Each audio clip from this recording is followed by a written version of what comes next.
years, this building has housed the Wards River Telephone Exchange as well as the post office and the general store. But tomorrow its role will change. Wards River is going automatic and Telecom will disconnect the exchange in the morning. It's been the tiny township's only telephone link to the outside world since 1925, and now it's joining the rest of the region in the automatic telephone system. Wards River? 191. One moment, please. Mrs. Shirley Ebeck and her husband have run the exchange for 34 years. Shirley has her finger on the pulse of Wards River and knows the whereabouts of almost all its inhabitants all the time. And it's that intimacy that she'll miss. You won't know what they're doing or where they are anymore. So you virtually know what everybody's doing throughout the day? Oh, the majority of people. If people go away, they let you know where they're going and what time they'll be back. Almost 60 hours a week is one aspect of the job Shirley won't mind leaving behind. So now Shirley considers herself to be redundant, but that's not worrying her. She says it'll give her a chance to catch up on things, but not all her customers are happy about the change. Some of the older residents are a bit sceptical about the new automatic system. They don't see why they should have to look up phone books and dial the numbers themselves. But I guess that's progress.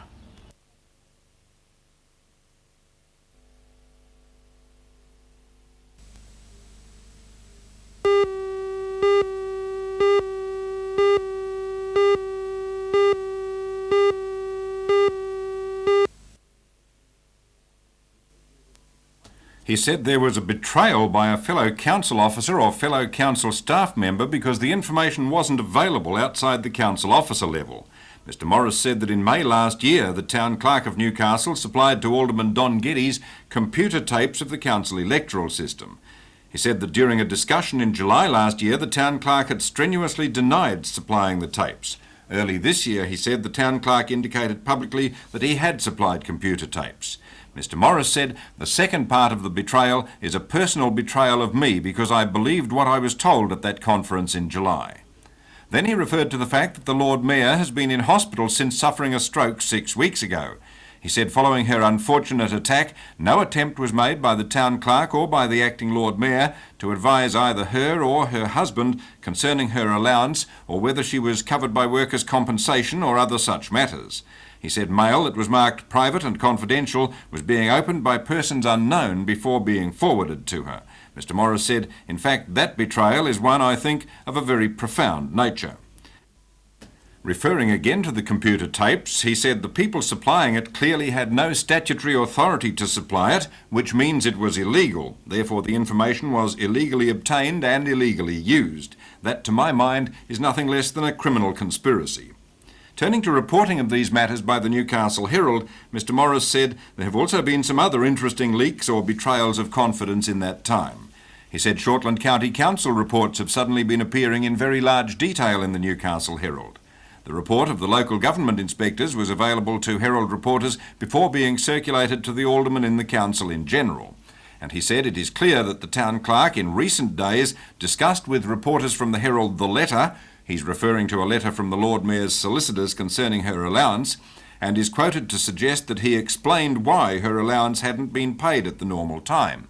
In fact, the letter was personal correspondence and to establish her rights as some responsibility of council. Mr Morris said, it seems to me that for a very long time there have been people in senior positions in Newcastle City Council having discussions with people who had no right to access information that was being provided.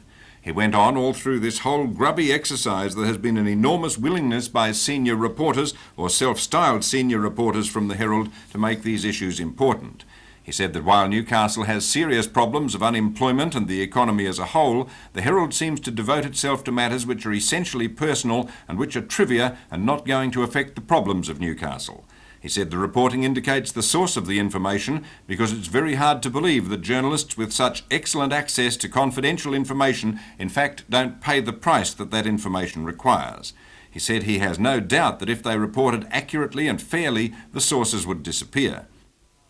Mr Morris said the Newcastle Herald was once a great paper, but in recent years it's declined in circulation, it's declined in standards, and its decline in public support had become most noticeable. He asked whether it sees this new campaign of poor taste, of degrading and grubby journalism as a way to recover its circulation. He added, "I suggest to the people of Newcastle that they have been betrayed by their own newspaper."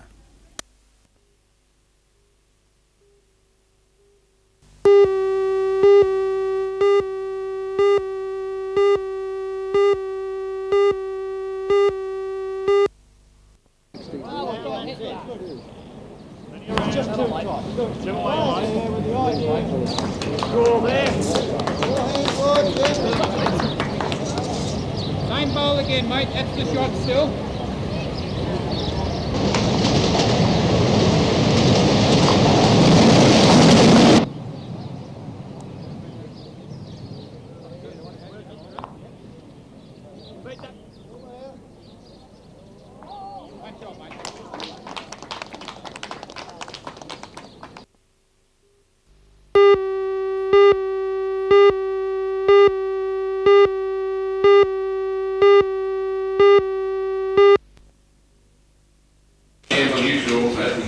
The joint committee meeting called specifically to debate the St Francis Xavier's issue was a lengthy one.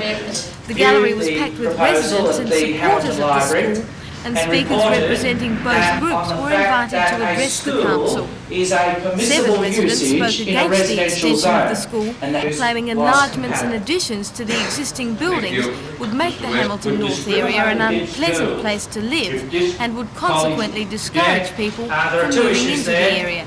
Of prime concern to the residents are 6 houses, which will be demolished to allow for the extensions. Mr Graham Hagwood addressed the meeting on behalf of the Catholic Education Office. He argued that the creation of a senior college in the area would attract rather than discourage new residents and would lift the value of the surrounding property.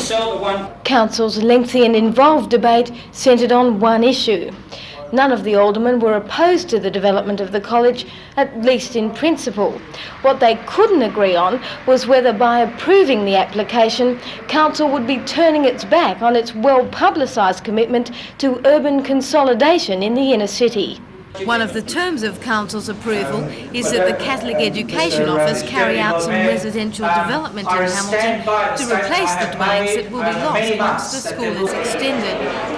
The motion passed by council last night calls for an amendment to be made to the zoning regulations to delete sub-regional schools and colleges as permissible uses of land zoned residential.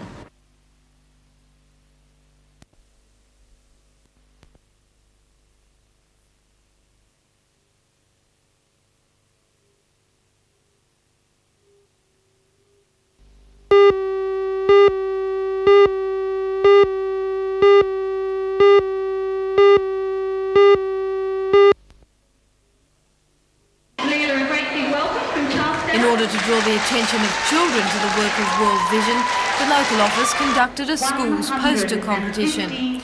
The many entries received have been on display at Charlestown Square for the past week.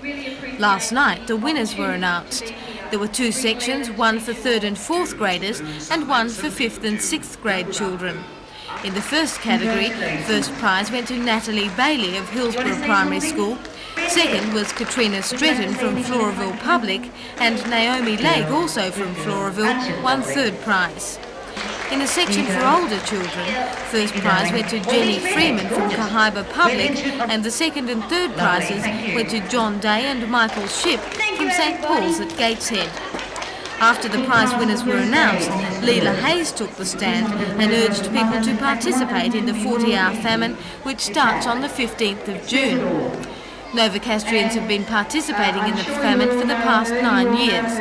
Last year, the city contributed $140,000 to the World Vision Fund. The national target set by World Vision for this year's famine is $4.5 million. But Leela Hayes is urging people to join in and push the total up to $5 million. I'd like all of you here tonight who aren't already signed up to come on down and meet Leela.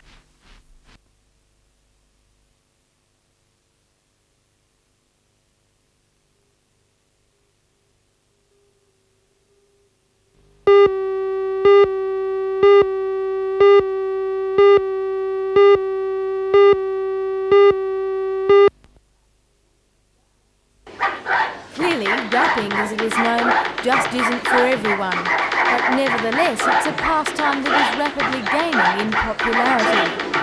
In order to give those that have mastered the art of rap dancing the chance to show off their talents, the Market Town Shopping Centre, with the Newcastle Star and the Newcastle Permanent Building Society, organised a competition. The competition was staged at the shopping centre last night, and as well as attracting 17 entries, caught the attention of hundreds of unsuspecting shoppers.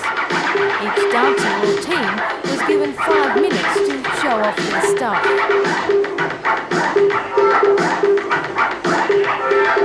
The first prize of a $100 account at the Newcastle Permanent went to Andrew Press and Stephen Fleming. Second place getter was Dino Legovich, and third was Atomic Rock.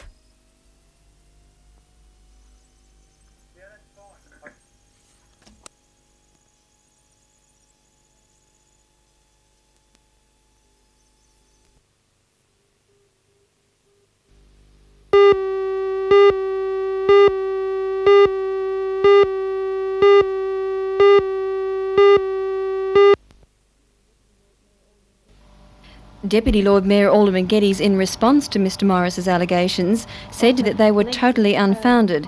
He attacked the member for Newcastle for using parliamentary privilege, saying it would only do the council and Newcastle harm. But what is Alderman Geddes going to do about such damaging statements? Me? Just sit back and watch. It's just not worthy of comment, other than to say that the comments he's making are ridiculous. They're not doing his image any good. They're not doing the Labor Party in Newcastle any good, and they're certainly not allowing Newcastle to run its council the proper way. Well, is there a criminal conspiracy? That's a load of rubbish. How could there be a criminal conspiracy in relation to this? If I was concerned about criminal conspiracy, and if I was concerned that I'd done something that was totally improper and wrong, I would have resigned from the council. That's just not on, and Mr Morris knows it. When the town clerk, Mr Barry Lewis, was made aware of Mr Morris's statements, he simply said, no comment, and he's refused to indicate in any way what his intentions are in relation to the matter. The next in line after the Deputy Lord Mayor and the Town Clerk to receive a lashing of Mr Morris's vitriol was the Newcastle Herald. Of the Herald, Mr Morris said whether or not it sees this new campaign of salaciousness, of poor taste, of degrading and grubby journalism as being a way to recover its circulation, I don't know. The newspaper's editor's reply was brief and to the point. Mr Morris's attack on the Town Clerk of the City of Newcastle and on the officers of the Town Clerk at the Town Hall, pardon me, and incidentally on the Newcastle Herald is much too extravagant to warrant a serious reply. The Australian Journalists Association was quick to respond to the federal member's outburst during the grievance debate. The president of the Northern New South Wales branch of the AJA, Mr Tom Barras, said Mr Morris's attack on journalists was disgraceful, particularly as he'd used the protection of parliamentary privilege.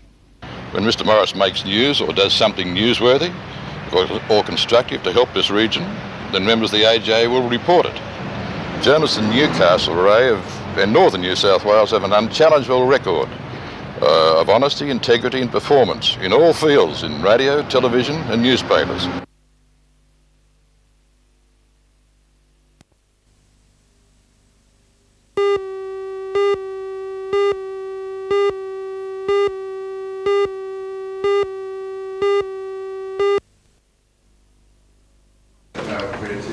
After a lengthy debate in council last night, the college extensions were approved by 13 votes to 6.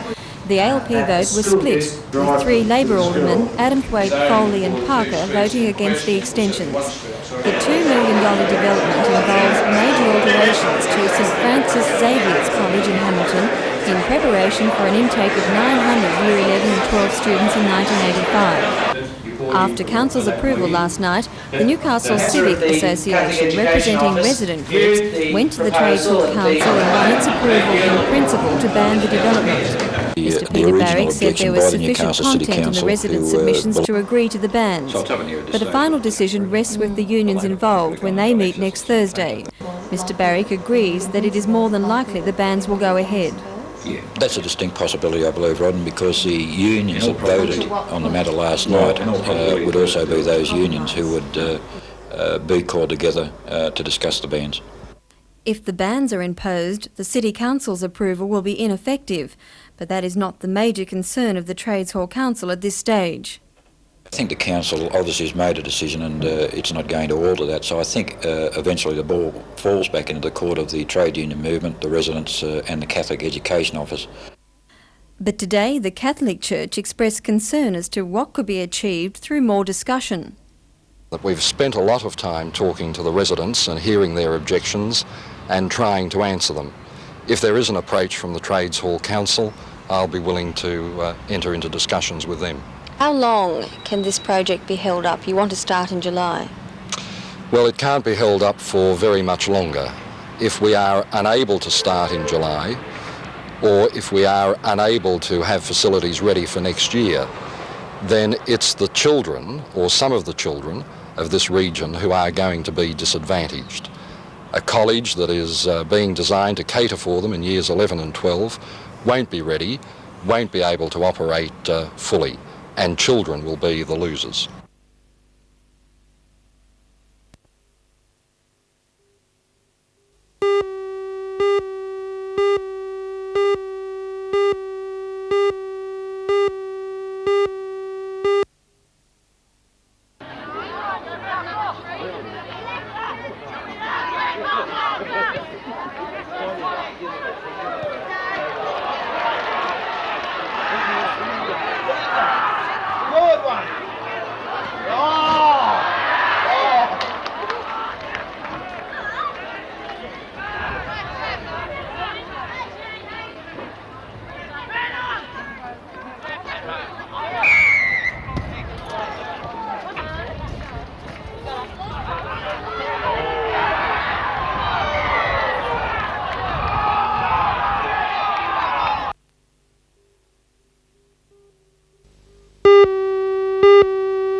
The skiffs were loaded today here in Newcastle onto a ship of very different proportions on their way to the South Pacific, an area described as ideal for these aquatic flying machines. The trip is the brainchild of long-time sailor and skiff club official Colin Dingle.